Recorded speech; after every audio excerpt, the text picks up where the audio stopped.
নীল গাউনে এবারে কান চলচ্চিত্র উৎসবে আলো ছড়ালেন ঐশ্বরিয়া রায় বচ্চন। বিশ্বের সবচেয়ে মর্যাদাপূর্ণ এই চলচ্চিত্র উৎসবে বরাবরের মতোই নজর কাড়লেন তিনি।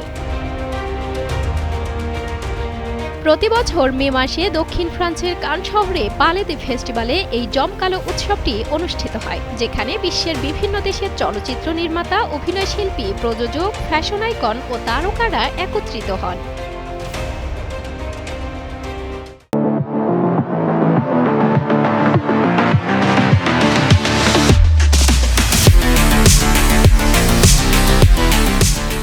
লাল গালিচায় তারকাদের নজরকাড়া উপস্থিতি যেমন থাকে আলোচনায়, তেমনি বিশ্ব সিনেমার নতুন ধারা ও সেরা কাজগুলোরও মেলে আন্তর্জাতিক স্বীকৃতি।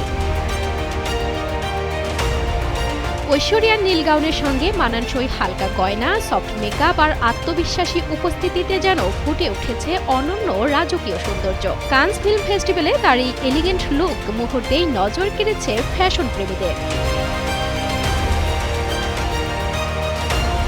দীর্ঘদিন ধরেই ঐশ্বরিয়া রায় বচ্চন কানের নিয়মিত বোন। আন্তর্জাতিক এই চলচ্চিত্র উৎসবে ভারতীয় সিনেমাকে প্রতিনিধিত্ব করার পাশাপাশি নিজের ফ্যাশন স্টেটমেন্ট দিয়েও তিনি বারবার আলোচনায় উঠে আসেন। কানে রেড কার্পেটে হাজির হওয়ার পরপরই সামাজিক যোগাযোগ মাধ্যমে ভাইরাল হয়ে যায় তার ছবি ও ভিডিও। ভক্ত ও দর্শকদের ব্যাপক প্রশংসায় ভাসেন এই অভিনেত্রী। অনেকেই মন্তব্য করেন তার উপস্থিতি যেন পুরো আসরকে আরো উজ্জ্বল ও স্মরণীয় করে তুলেছে। কেউ কেউ তাকে অভিহিত করেন কানের রানী বলেও।